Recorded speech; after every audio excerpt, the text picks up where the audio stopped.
In 2005, director James Mangold and star Joaquin Phoenix gave the world a captivating chronicle of country music legend Johnny Cash. In 2020, we take a trip down memory lane to revisit an early favorite bourbon. The film is Walk the Line. The whiskey is Woodford Double Oaked. And we'll review them both. This is the Film and Whiskey Podcast.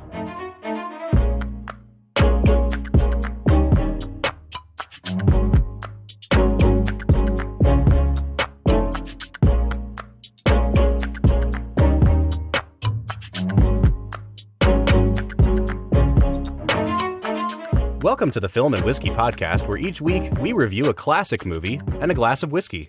I'm Bob Book. I'm Brad G. And this week we are looking at the 2005 film Walk the Line. Brad, we are wrapping up our little mini-series of movies from 2005. We looked at Brokeback Mountain, we looked at Crash. Today we're looking at a movie that was also nominated for quite a few Oscars. The musical biopic, Walk the Line, about the story of Johnny Cash and June Carter Cash. I'm really excited to talk about this one, Brad, and, I feel like every once in a while, I have to break down a little bit. We say that we're reviewing a classic movie when we get into each episode, and I feel like classic might be a little bit of a stretch for this movie. It's definitely not making anybody's top 100 of all time list. It was a big hit, but it wasn't like a juggernaut at the box office. And so I will fully admit, Brad, we are reviewing this movie for two basic reasons. Reason number one is it is a nice bridge from us to come out of talking about movies from 2005 into the next series we're going to do, which is movies about musicians. The next few weeks on the podcast, we will be looking at movies about people who make music. And the second reason is I just like this movie. And I thought it'd be fun to talk about. So is it a classic? Sure, because we said it was. Because I said so. That's right. Yeah, man. Well, and beyond that fact, let's be really honest. Johnny Cash is one of the greatest musical legends ever to live. Oh, absolutely. So, it feels pretty obvious that we should start our, little mini-series on musical biopics with the legend himself, Johnny Cash. Well, and I think you bring up a good point too, Brad. We haven't done a ton of biopics on the show. In fact, I'm really struggling to think about any right now. I'm sure we've done a couple. But this genre, or this, I guess, subgenre of movie, the musical biopic, is, I feel like we're getting a movie every year that's about some legendary performer and their life story. And we're actually going to see a movie in a few weeks here during our little mini-series in our bad movie bonus that is also a musical biopic. But I think of all the movies that we could have picked to kind of fill this role and represent this genre, this is definitely my favorite one.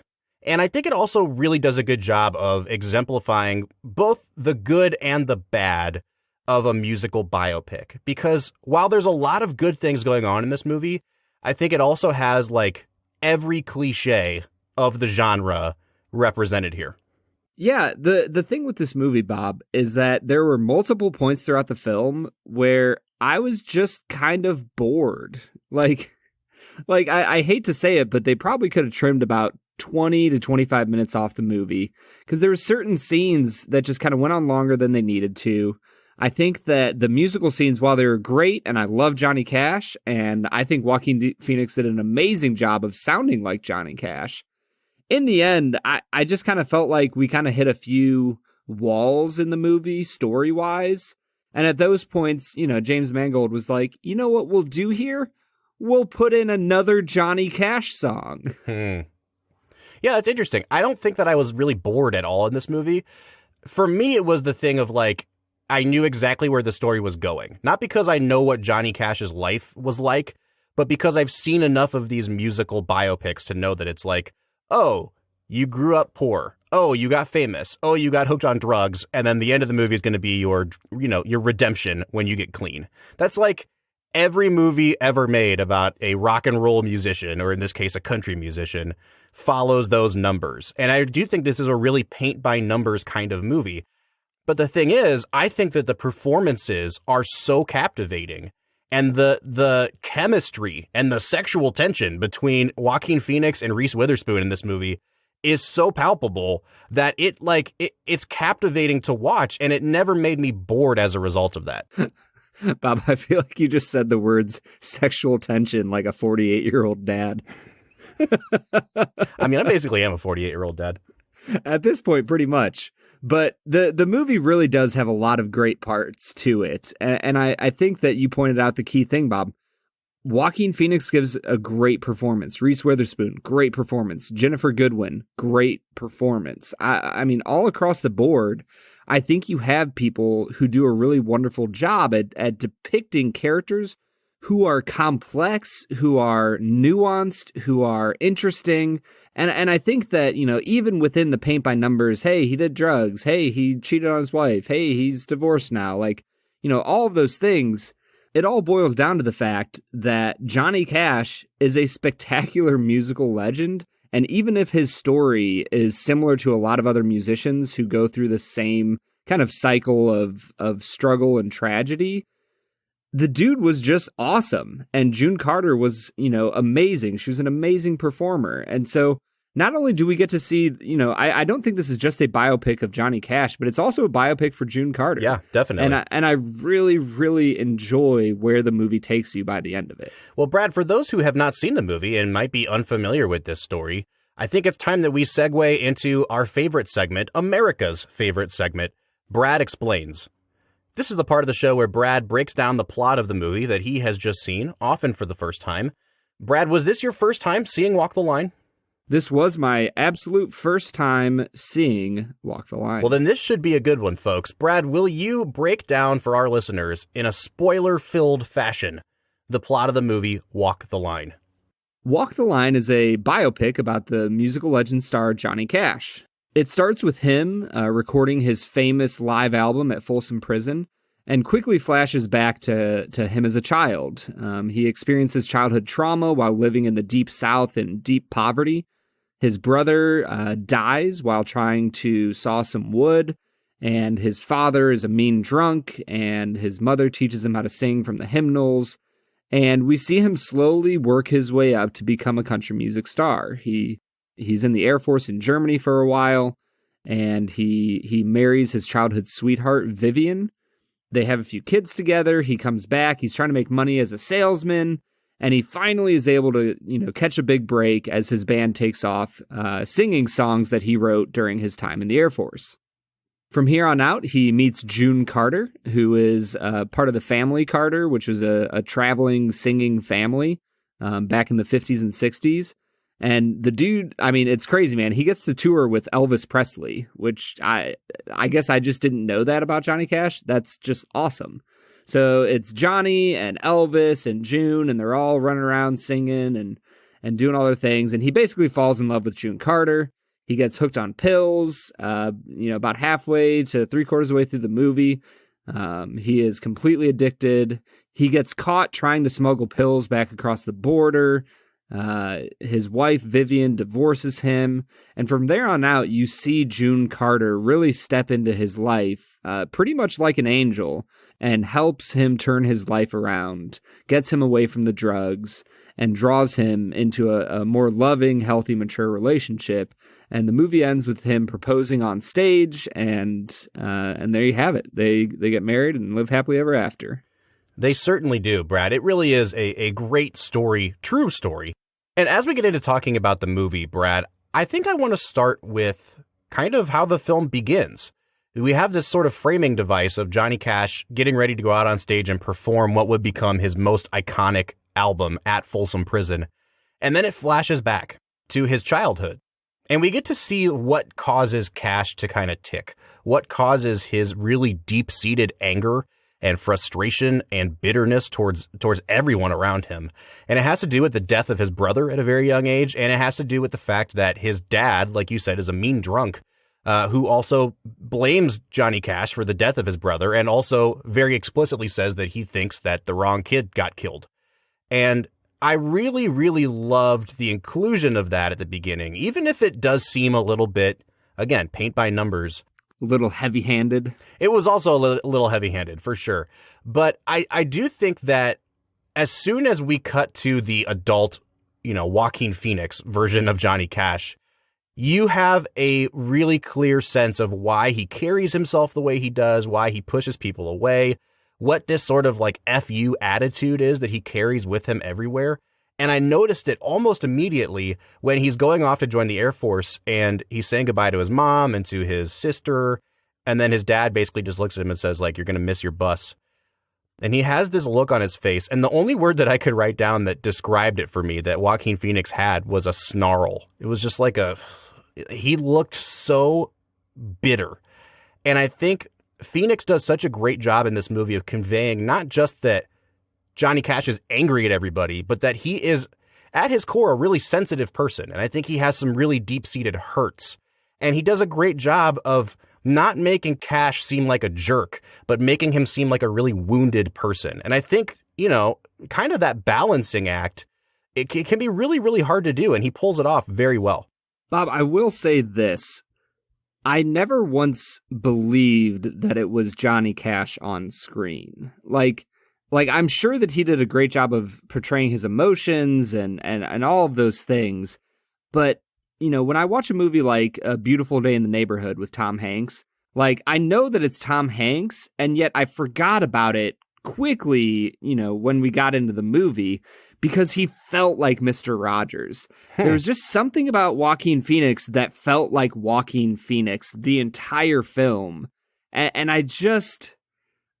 like I said, I like his performance. I don't think it's bad. I just don't know if he was the right choice for the role, because I never once could stop thinking about the fact that he was Joaquin Phoenix. This is why I love discussing movies with you, Brad, because, I don't really have like a personal stake in this movie. It's a movie that I enjoy and, it came out in my teenage years and it really hit me in a certain way when I was a teenager and I like it. But I'm willing to have this kind of conversation about it because I think that it worked really, really well, and I was able to get lost in the performance. When you're watching movies in this subgenre, the musical biopic, I think that there are really like two camps they can fall into. There's the actors who really try to do an imitation or an impression of the person that they're playing, and then there's people who try to capture, I guess, I'm going to sound super pretentious when I say this, but try to capture their essence. Like they know they don't look like them. They know they don't sound like them. And so it's more about can I get the mannerisms down? Can I get the overall attitude down? And when I think about Walk the Line, the closest comparison would be a movie that came out 1 year before this called Ray, about the life of Ray Charles. And I think that movie is even more cliched and more heavy-handed than this one is. But the actor that played Ray Charles was Jamie Foxx, and he won an Oscar for that movie. And he does a really great job in that film. But one of the things that Jamie Foxx did really well was he learned how to do the most accurate impression and imitation of Ray Charles that I think anyone's ever seen. In some scenes, the way that he sings the songs, the looks on his face, the motions of his mouth, it looks exactly like Ray Charles. Like you could take a still image of that and convince someone that was actually Ray Charles. You don't get that in this movie. And I think what Phoenix does, and I think wisely so, is he doesn't try to do the Johnny Cash voice too much. He's not tipping into imitation. I think he's trying to capture something else about him. And I thought that was a really wise choice. And for me, it worked a lot better than if he had been like the guy who played Elvis in this movie, who was just trying to capture hey, I'm Elvis, and, doing the Elvis voice. I think if he had leaned more into the imitation side of things, it would have been a way worse performance than it actually was. I'm glad you brought up the Elvis guy, because he felt like a fake Elvis person trying to be Elvis. Mm-hmm. I legitimately had to look up on IMDb to see if Elvis was in the movie, because I was like, wait a second, that guy can't be playing Elvis, because he's doing a terrible job of it. But I think with Joaquin, I don't think you're wrong. I think that there is an essence of Johnny Cash that does get distilled in Joaquin's performance. But I guess maybe what I'm saying is maybe I do want my biopic performer to look something like the performer that, he's trying to play. I don't know. Maybe I just want the best of both worlds, Bob. I understand that impulse, Brad. Yeah. But on the other side of things, I really do think, from what I have learned, and, I obviously don't know much about June Carter. I've watched a few videos of her performing back in the day, and I really do think that Reese Witherspoon captures, I would say, the essence, the sass of June Carter along with, I would say she looks somewhat like her as well. But I'm also not as familiar with June Carter's look as I am with Johnny Cash, so I probably am not noticing it nearly as much. You know what I mean? Yeah, I get that. I will say, Brad, that I think that what Reese Witherspoon does in this movie is like a small miracle, to be quite honest with you, because on the surface of it, she wins an Oscar for this movie. And I think it's really easy to look at what this movie is, the kind of movie it is, the fact that it's not a perfect film, and just say like, oh, it must have been a down year. You know what I mean? Like, it must have been like Sandra Bullock when she won for The Blind Side. Like, yeah, Sandra Bullock's, well, listen to me. Hold on. Pulling out the big guns against Sandy B. I think Sandra Bullock's a fantastic actress, and I think she deserved the Oscar for Gravity. But what I'm saying is, I think when people look at movies like The Blind Side and this, it's like really snobbish sort of judgment that people say, like, oh, how did she win for Walk the Line? But when you actually look at the performance, she gives this character so much heart and so much depth. And you can tell that her actual personality, June Carter, was very feisty and very charming. But you can also tell that she knows how to work a crowd. She knows how to charm the hell out of anyone. And, behind closed doors, she carries some of that personality with her, but you see what she looks like when the curtain goes down. And I think that could have been a performance that, in the hands of another actress, really could have tipped into the like showy, over the top kind of performance. And Reese Witherspoon really, really anchors this character down. We got a show at 2, a matinee. You remember that? We're just practicing. Oh, come on, June. Sit down. Practice? Slick here. Not today, Jerry Lee. Why not? 'Cause you're drunk. Amen, brother. Come on, Judy. Just come have a beer with us. I'm going home tonight after the show. I'm not here to look after y'all. You're not? You got somebody to do that for you, John. You got a wife somewhere, you remember that? What if I didn't? There's too many ifs in that sentence. Only one, actually. There's only one if in that sentence, June. I thought it was a good point. There's only one. And I think that, like, honestly, I was blown away. And I've seen this movie, 10 times. But really trying to watch for the nuances of the performance this time around, I think she deserved every bit of that Oscar that she won. Well, the beauty of her performance is that she comes across as an everyday person when she's not on stage. And I think the dichotomy of her on-stage persona versus who she is just sitting at the diner talking to Johnny about his childhood, there's this grounding that happens because of how genuine she is. This is something I've talked about in the past, but there's sometimes certain actors are able to portray characters with so much genuineness that it just draws me in and attaches me to who they are. And I think that Reese Witherspoon exemplifies that in this movie. And I absolutely genuinely think that hers was my absolute favorite performance in this film. Brad, I'm really glad you brought up that scene where they're in the diner. It's right when Johnny Cash first joins that tour. And he's telling her all about how he grew up listening to her music. And she asks him, are you tired? And he just has this really heavy look and he nods his head. And she's so reassuring. And I think, especially like she comes up and she has this very husky voice because her voice is gone. That scene is such a small, intimate scene in the middle of a movie about people who live their lives on stage. And I appreciated it so much because I thought the dialogue was great. The performances were incredible. And just the sort of ballsiness it took to put that scene in the middle of the movie. I thought everything about that scene was pitch perfect. Well, and I think that they needed a few more scenes like that. We get some really good scenes of, Johnny Cash being on drugs and being angry.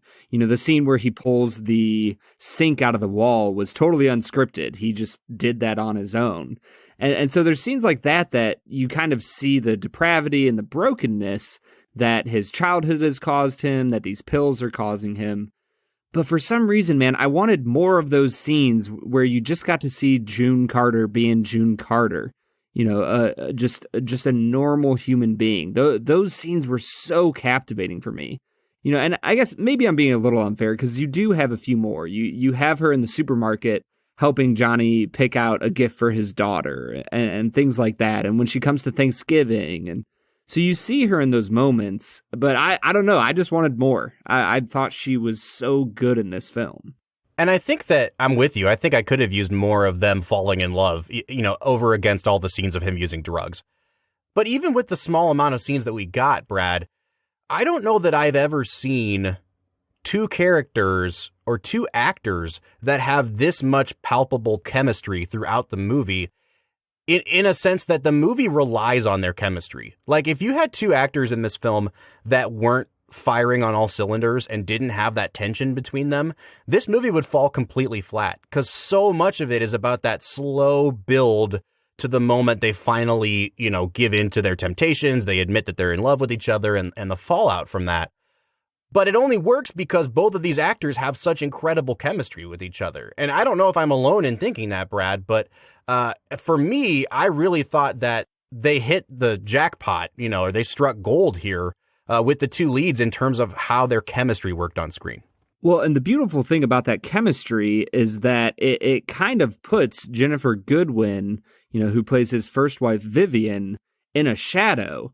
You see that shadow come out when, Johnny is putting up pictures of his band, and she grabs the picture that's just of June and smashes it, and they get into a huge fight where Johnny almost, hits Vivian.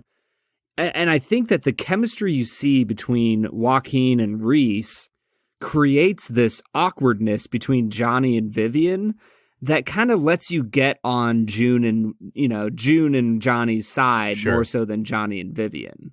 Brad, I'm glad you brought up Jennifer Goodwin too, because of any of the performances in this movie that I've ever seen criticism of, I have seen some people that didn't like her performance. And I think it's because she is kind of written very broad, like she's just the angry wife, and she's not given a ton to work with.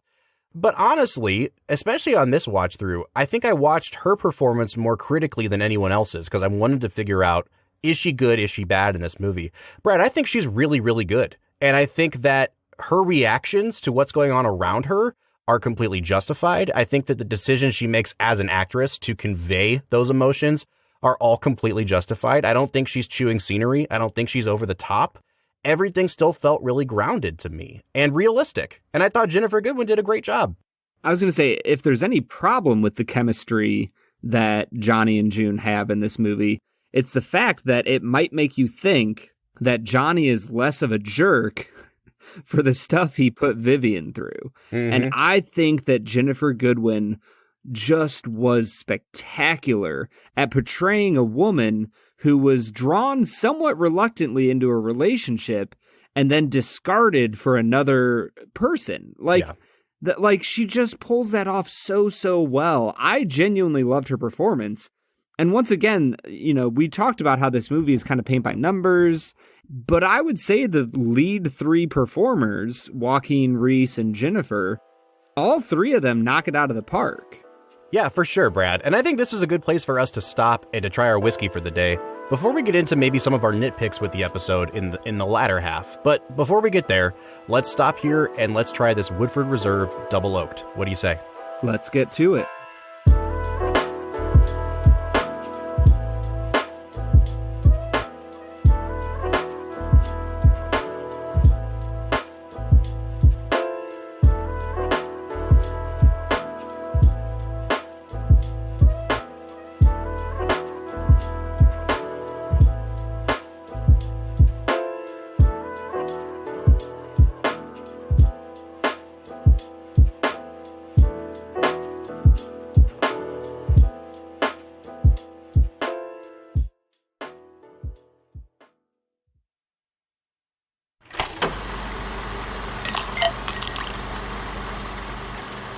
All right, so today we are trying Woodford Reserve Double Oaked. Brad, this is the second time in just a few weeks that we have taken a walk down memory lane together. We tried Eagle Rare a few weeks ago and we looked at Citizen Kane. And this week we're looking at Double Oaked, which was the bourbon that made me fall in love with bourbon. When we were living in Kentucky, The first distillery tour that I ever did was Woodford Reserve. And at the end of that tour, they gave you a small sample of, regular Woodford, and then they gave you a small sample of Double Oaked. And Woodford is not the first distillery ever to do a barrel finished whiskey. But for some reason, their Double Oaked really caught fire. And I feel like it kind of vaulted them even higher in terms of people's respect for them when this whiskey came out. It was really one of the only ones at the time that was doing a sort of, quote unquote, double oaked process, which we're going to talk about in a second here. And I remember when I tried that whiskey for the first time, man, I was like, oh, I get it now. Like, I can drink this other stuff, but this double oaked, this is something special. This is something different. And it's what made me want to keep trying whiskeys after that. Yeah, Haley got this for my birthday probably 3 or 4 years ago now. And holy cow, Bob, this is one of the whiskeys that it's like the reason I drink whiskey. Yeah. I love this stuff so much. I'm excited to get into it for the podcast. I'm actually a little bit surprised we've made it halfway through season 3 before, trying it. But I'm super pumped about it. It's delicious. It's tasty. It's double oaked, which I still don't really know what that means, but I don't really care because it's real good. It is really good. So the double oaked thing means this. They take their regular Woodford Reserve bourbon, which has been aged, as we know, in new charred American oak barrels, and they put it into a second new charred American oak barrel. The second barrel, what they do is they actually have a process where they toast the barrel first and then they char it. So it's a slightly different kind of charring that they get on the inside. But what was unique about Woodford Double Oaked, which came out, I think, in like 2012, is that, there were other companies that were finishing whiskey in barrels, but they were almost always finished in used barrels. Like you'd get a used wine barrel and you'd finish it in that. Woodford was really the first one that said, no, we're going to use a completely new second barrel as well so that we can extract as much possible additional flavor as we can. So they take it out of the first barrel, they put it in this brand new second barrel, and they age it for about another year. And they were one of the first to really do that. And I think that gamble has paid off pretty handsomely for them. Well, all you have to do is take a nose of this and know that it has paid off handsomely. Yeah, I mean, Brad, this is like everything that we love on a bourbon. And the thing is, it's not overpowering. It's just like that additional barrel has just enhanced all the great scents that you get. There is obviously some oak on this, a little bit of that char, but then it's just like vanilla. And, a little bit of maybe some caramel or brown sugar, but it's like, if you could make a scent that was just called classic bourbon, this would be it. It's not a ton of alcohol. It's just an incredibly pleasant nose to sip or to sniff. Just sip it right up your nose. That's right. Hey, don't question how I drink my whiskey, man. It's 2020, man. You choose how to drink your whiskey how you want to. Bob, this nose is perfect. I'm going to give it a 9.5 out of 10. Wow. I just love this nose. It's warm. It's caramely. It's tons of vanilla. There's almost a hint of like marshmallow on it. It's just spectacular. I can't think of many bourbons that have a better nose. No, it's a great one. I'm going to give it a 9 out of 10. And I'll say this before we take a sip. With Eagle Rare, I felt like my opinion of it came crashing down to earth a little bit. So I'm slightly nervous to try this, Brad, because it's been a couple years since I've had it. But if it's anything like this nose, I think that we are in good hands here. So let's give this a sip. Oh, man, that is so smooth. Man, right when that hits the tip of my tongue, I get a little bit of that deep oak and a lot of that sweet vanilla. Like there's those vanilla tones that kind of underlie everything that's going on. I feel like it almost has a sense of like a dried fruit to it. There's that oakiness, there's vanilla. This is a tasty, tasty palate, Bob. I'm going to give it an 8.5 out of 10 on the palate. Wow. Yeah, Brad, I think we're actually going to diverge a little bit here because for me, this wasn't nearly as sweet as I was expecting it to be. I thought it would have some of those great caramely notes. Right on the tip of my tongue, you get some alcohol tingle. And then as you kind of kick it to the back of your mouth, there's definitely oak to it, but it's not unsweet. There's definitely like a vague sweetness to it, but it's not vanilla heavy to me. It's not caramel or brown sugar. It's just kind of a more oak heavy bourbon without that underlying vanilla that we had on the nose. So you're picking it up. I'm not really getting it as much. It wasn't nearly as sweet as I would have liked it to be. I'm actually only going to give this a 6.5 on the taste. Ooh, Robert. I will agree with you that the sweetness isn't as heavy as I thought it might be from the nose, but I like that. I think the more I think about it, this bourbon, it's deep and it's dark on the palate, and I really like that taste and flavor. So that's why I gave it an 8.5. I think when you get to the finish, though, is where this really shines. Yep. Like the finish on this whiskey is, Bob, there's only one word for it. It's smooth. There's a nice mellow warmth that sits on your throat. It's not harsh. It doesn't burn too much. It's just a nice little thing that I think if you had to define the word Kentucky hug, it would be with this bourbon. Brad, I'm curious. Are you drinking this out of a Glencairn? I am. I am as well, and I'm not getting a lot of what you're picking up today. So we must just be in different places today. I don't really get much of a Kentucky hug, which I also like. I think that there's definitely like a warming kind of sensation on the way down, but there's no burn. There's no chest burn. And I think that's what I really love about this. You swallow and it gives you like just a little pop of smoke on the finish. And it's a lasting oak flavor on your palate and a really nice, pleasant kind of mellow warmth in your chest. So it lets you know it's there, but there's definitely no burn to it. Last week we tried Blanton's, and that was the harshest chest burn I've ever had in a whiskey. And this is the complete opposite of that. It's a really nice sort of gentle warming sensation, but no burn at all. I really, really love the finish on this. I'm going to give it an 8.5 out of 10. Yeah, I already said how much I like this. I'm going to give it a 9 out of 10 on the finish. Well, that takes us to overall balance. That's where we talk about nose, taste, and finish all put together. Does it marry well? Does it go from one to the other in a very smooth way, or are there peaks and valleys? For me, I think the taste did take this down a peg, Brad, but the finish kind of tied that nose and the taste together to redeem it a bit. I'm going to give this a 7 on balance. You know what? No, I'm going to give this a 7.5. Bob, I'm going to give this an 8.5 on balance. I think this is a beautiful whiskey.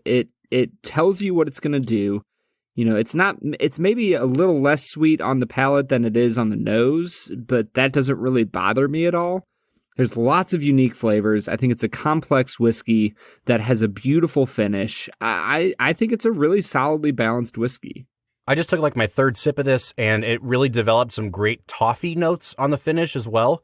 I think it's starting to open up a bit, and I would suspect that as I sip more of it and as I let it kind of open up in the glass, that my scores might change a little bit. I will say I still think the taste was the low point here. I don't know if you'd agree with me on that, Brad, but the nose was almost perfect. The finish was very, very good. So yeah, it just dipped a bit because of the taste. Well, and that brings us to our final category, which is value. You know, when we talk about a lot of unique whiskeys like this that come out of large companies, the prices can sometimes get insane. You know, you have these brands that everybody knows about. I think Buffalo Trace is the perfect example of this. You have things like Blanton's that the price just gets just ridiculous, out of bounds, and it's prohibitive for so many people. For Woodford Reserve Double Oaked in the state of Ohio, you're looking at $51.99. So a $52 bottle of whiskey for what I would say would be a very high-end, classic bourbon experience. I'm going to say this. It's a little bit higher than I would want. Like in my mind, this should be like a $38 to $42 bottle of whiskey. But $51.99 isn't too far above that. I think it's a decent price. I'm going to give it a 6.5 out of 10 on value. Yeah, so just a little bit more info about this product. It comes in at 90.4 proof. I think it drinks a little bit hotter than 90 proof, Brad. Like I would have thought that this was in the 96 to 99 kind of a range. It used to retail for about $10 more than regular Woodford. And I think now it's probably up to about $13, $14 more than regular Woodford. But I don't think that it's unfairly priced, especially knowing like what the process is, that they're not dumping it into used barrels for its second, doubling of the oak. They're using another new barrel. It's a more costly process for them. I think this is really fairly priced. And it's just enough of a high shelf product that if you bought this for somebody for their birthday, it's a really solid gift. You know what I mean? Like, this is not something that anyone would thumb their nose at. Everyone I know that drinks this likes it. It is a really, really solid whiskey. I'm going to give it a 7.5 on value. And that takes my final score to a 39 out of 50. Brad, what's that bringing you to? That takes me out to a 42 out of 50. So that brings our average to a 40.5 out of 50, or an 81 out of 100. This is right up there with the top whiskeys that we've had this season. I might have sounded a bit more negative on this than Brad did, but make no mistake, I love this whiskey. It is a really, really great whiskey. And for me, it holds a lot of nostalgia and sentiment. I don't know if it's the same for you, Brad, but this definitely held up better under scrutiny than Eagle Rare did a few weeks ago. Yeah, I think it did. You know, I still love Eagle Rare. I still enjoy it. But you can tell that it's a $30 bottle of whiskey versus this being a $50 bottle of whiskey. Mm-hmm. So I think that this is a spectacular value. I think that anytime you get a chance to drink this, go out and get it. I would highly recommend it for yourself. Like you said, Bob, as a gift for a friend, go get yourself some Woodford Reserve Double Oaked. Once again, we want to thank the Woodford Reserve Distillery for sending us these samples. If you want to hear more, listen to our episode from a few weeks ago where we interviewed master distiller Chris Morris, and we sipped Double Oak while we did it. But Brad, I think for now, it's time for us to get back into talking about Walk the Line. What do you say? Let's get to it.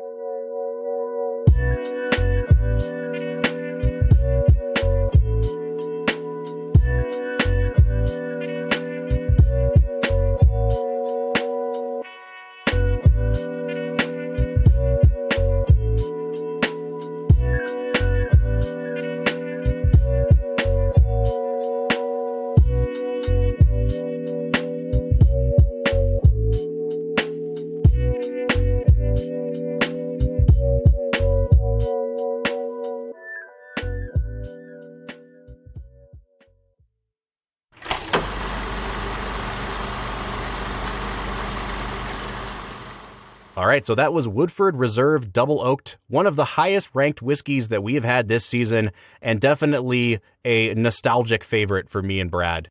But now we are getting back into talking about Walk the Line, a movie that I really like, and I'm still not sure where Brad falls on this. So Brad, I think that we need to talk about the most important thing that this movie gave our culture, and that is the film Walk Hard, the Dewey Cox Story, starring John C. Reilly. A movie that they just put up on Netflix, and I stayed up till 3 a.m. watching the other night, because I finished Walk the Line, I happened to click out of HBO Max, and I turned on Netflix, and I saw Walk Hard, like, right there. And I was like, oh my gosh, I've never seen it, I've always wanted to. It was hilarious, but I think that it deserves mentioning because it is so clearly a parody of movies like this. It follows the exact same structure. It actually starts with John C. Reilly getting ready to perform at a concert, just like Johnny Cash. And he's like facing the wall, and a guy comes to get him, and they're like, Mr. Cox, it's time to go on. And a guy pulls him aside, and he's like, don't you know Dewey Cox has to think about his entire life before he goes out and performs? And they flash back to, you know, his growing up in Alabama or whatever. It's such a funny movie, but I think it so accurately pinpoints what's wrong with this movie, Brad. And that is that for as great as the performances are, for as great as I think some of the camera work is in this movie, it ultimately follows a super cliched storyline. And I think that even if you haven't seen the movie, you probably know exactly what happens in it, like beat by beat.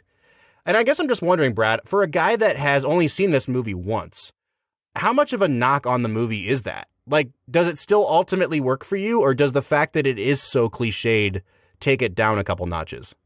Well, Bob, I'm going to point you to another movie to explain my answer, and it's actually a movie I haven't seen. I have heard lots of reviews of, and I've heard your opinion of quite often, but that is Bohemian Rhapsody. And I guess in my mind, if this was an accurate depiction of Johnny Cash's life, which from what I can tell, it was, then no, it does not bother me at all that it's a paint-by-numbers, movie. Because if Johnny Cash's life was a paint-by-numbers, rock star life, then I'm okay if they make a movie that reflects reality. You know, the big problem with Bohemian Rhapsody is that they literally made up half the movie.